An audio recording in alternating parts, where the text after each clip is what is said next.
외교관 대신 전투 장군들인가요? 도널드 트럼프는 러시아의 우크라이나 전쟁과 관련된 아부다비에서의 마지막 협상 라운드, 그리고 이란의 핵 프로그램과 관련된 오만에서의 협상 이후 러시아와 이란과의 협상 방식을 완전히 바꾸기로 결정했습니다. 참고로 이 변화는 우크라이나에 도움이 될 수 있습니다. 특히 미국 대통령은 처음으로 중동 주둔 미군 총사령관을 이란과의 협상에 참여시켰고, 미국 육군 장관을 러시아의 우크라이나 전쟁 종결을 위한 핵심 협상가로 임명했습니다. 더 나아가 알렉수스 그린케비치 미군 유럽 사령관도 최근 아부다비에서 열린 마지막 협상 라운드에 참석한 것으로 알려졌습니다. 그리고 아마 이미 눈치채셨겠지만 이제 우크라이나 대표단은 전 우크라이나 정보국장 키릴 부다노프가 이끌고 있고, 러시아 대표단 역시 같은 정보요원인 코스튜코프가 이끌고 있습니다. 그리고 전문가들은 이것이 협상 분위기를 크게 바꿀 것이라고 확신하고 있습니다. 이전에 블라디미르 푸틴은 도널드 트럼프와 그의 고문 스티븐 비트코프를 러시아의 승리가 머지않았다고 설득하는 데 성공했기 때문입니다. 곧 도네츠크 지역이 점령군에게 완전히 점령되고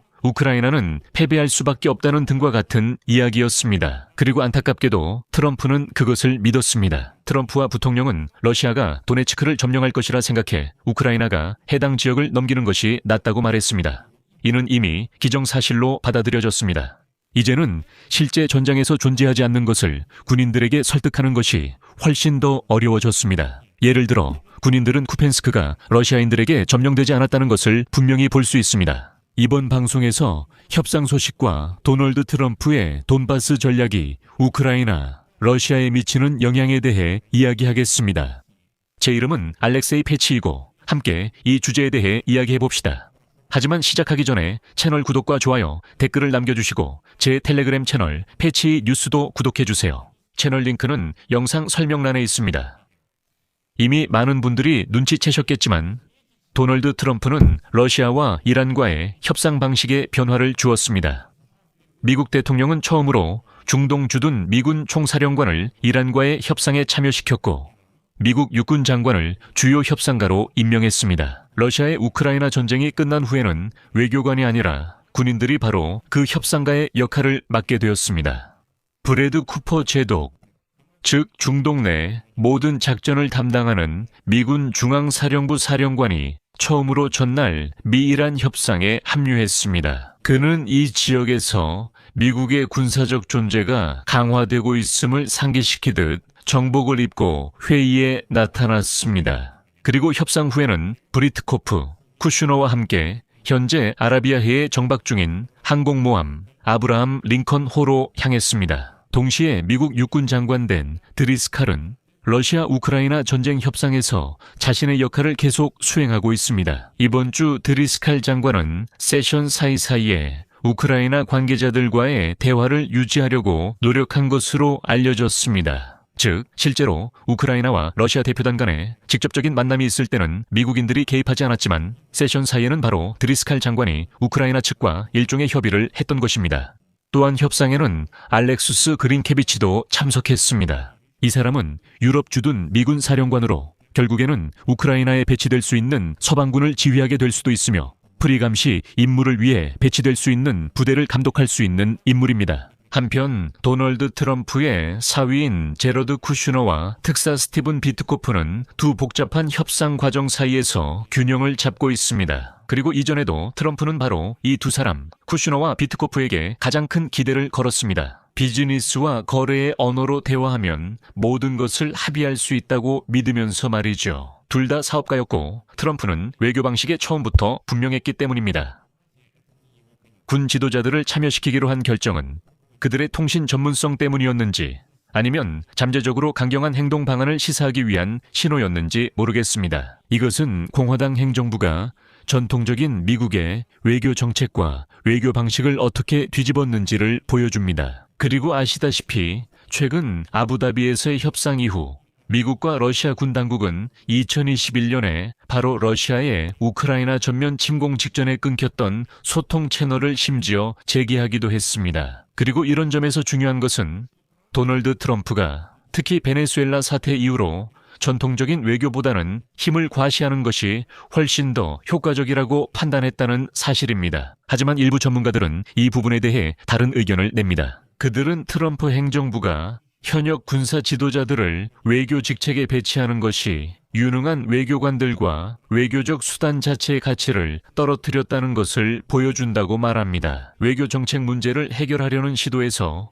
군인들에게 지나치게 의존한다는 점, 즉 군인들에게 너무 많은 연계를 부여한다는 비판이 있습니다. 전통적인 외교관들도 있고 전통 외교의 지지자들은 맞다고 말합니다. 협상은 복잡한 과정이며 수많은 협상 라운드를 거쳐야 하고 그 다음에는 여러 기술적인 그룹을 모으는 등 많은 절차가 필요하다고 합니다. 그리고 이것은 끝없이 계속될 수 있습니다.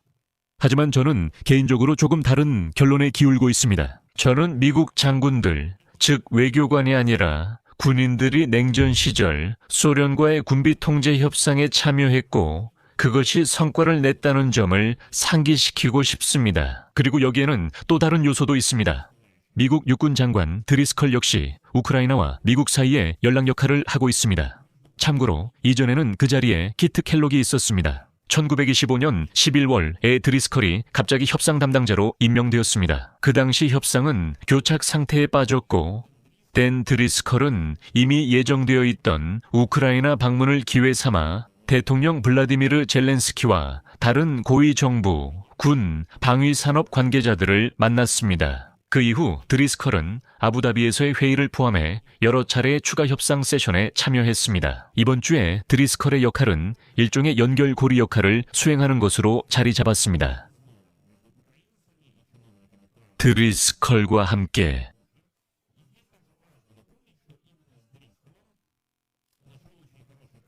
키릴 부다노프입니다. 그리고 다시 한번 연대기를 따라가 보세요. 바로 트럼프 행정부가 외교의 방향을 군사적 개입으로 바꾸기로 결정한 이후였습니다. 바로 그 이후에 키릴 부다노프가 대통령실장으로 임명되었고 더 중요한 것은 우크라이나 협상단의 수장으로 임명되었습니다. 그리고 이런 일이 벌어진 겁니다. 이 언론은 트럼프 행정부와 우크라이나인들 간의 현재 관계가 드리스칼이 협상 세션 사이에 대화를 유지할 수 있었던 능력, 그리고 군인 출신 리더로서의 군사적 시각 덕분이라고 보도합니다. 하지만 여기서 또 중요한 점이 있습니다. 2월 4일과 5일 아부다비에서 열린 바로 그 협상에서 댄 드리스칼에게는 미국과 나토의 유럽 주동훈 사령관인 알렉서스 그린케비치 미군 장군이 합류했습니다. 그는 미국과 러시아 간의 고위급 군사대화 재개를 위한 협상에 도움을 주었습니다. 결국 이제는 미국, 러시아, 우크라이나 세 나라의 외교관이 아니라 군인들이 지속적으로 연락을 주고받고 있습니다. 즉, 우리가 이해하기로는 협상의 방향이 완전히 다른 쪽으로 바뀌었다는 뜻입니다. 그리고 여기서 포리티코라는 매체의 평가를 떠올리지 않을 수 없습니다. 그들은 이번 평화 협상이 이전과는 다르다고 썼는데 그 이유는 우크라이나 측과 중요한 점은 러시아 측이 더 건설적으로 변했다는 것입니다. 그리고 러시아인들은 가짜 역사 강의를 더 이상 하지 않게 되었습니다. 그러나 이것이 끝이 아닙니다. 우크라이나에게 군인들을 협상에 참여시키는 것은 우리에게 유리할 뿐입니다. 우리에게 이득이 되는 일입니다. 여기서 물론 우리가 휴전에 대한 기술적인 합의에 매우 가까워졌다는 의미라고 말할 수 있습니다. 그래서 전문 군인들이 참여하게 된 것입니다. 하지만 저는 러시아 독재자 블라디미르 푸틴의 설명에 대해 조금 다르게 말하고 싶습니다. 이 전쟁에서 러시아의 승리가 이미 너무 가까워져서 거의 손에 닿을 듯하다고 합니다. 그리고 이 논리를 블라디미르 푸틴은 스티븐 비트코프와 도널드 트럼프의 귀에 몇 달 동안 주입해왔습니다. 여러분도 알다시피 블라디미르 푸틴과 그의 관리들은 우크라이나에서 러시아가 전략적 주도권을 갖고 있다고 여러 번 밝혔습니다. 여러분 모두 기억하시겠지만 푸틴이 직접 포크로프스크와 쿠펜스크 점령을 발표했던 것을요. 최근에는 이미 쿠펜스크 우즐로보이를 점령했다고 했죠. 하지만 결국 이 모든 것이 완전한 거짓말로 드러났습니다.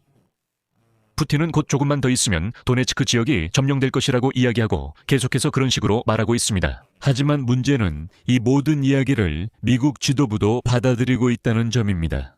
부통령 제이디 벤스는 러시아가 어떻게든 도네츠크 전역을 점령할 것이라고 예측하고 있습니다. 도널드 트럼프는 모스크바 군사 퍼레이드 영상을 보며 자신의 보좌관들에게 푸틴의 군대가 무적처럼 보인다고 말했다고 합니다.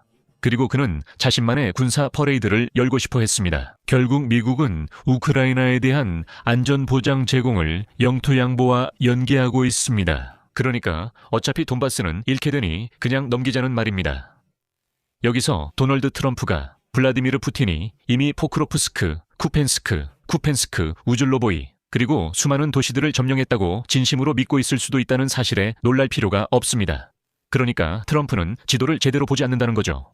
볼로디미르 젤렌스키가 그에게 지도를 가져가서 여기가 포크로프스크고 여기가 쿠펜스크다라고 보여줬던 걸 기억해보세요. 그런데 이건 완전한 거짓말입니다. 그리고 트럼프는 왜 우크라이나 사람들이 이렇게 고집을 부리면서 저 작은 돈바스 땅덩어리를 내주지 않으려 하는지 진짜로 이해하지 못할 수도 있습니다. 생각해보면 남은 영토도 많지 않잖아요. 하지만 군인들, 같은 드리스칼이나 그린케비치 같은 사람들은 돈바스에서 전략적 고지와 요새화된 진지를 적에게 내주는 것이 어떤 위험을 초래하는지 더 잘 이해하고 있습니다. 그리고 군인들은 분명히 잘 알고 있습니다. 쿠펜스크가 러시아군에게 점령된 것이 아니고 러시아군 자체도 문제를 안고 있으며 전혀 무적이 아니라는 사실을요. 이렇게 냉정한 상태에서 협상을 진행하는 것이 훨씬 더 생산적이고 중요한 것은 우크라이나에게 더 유리하다는 점입니다.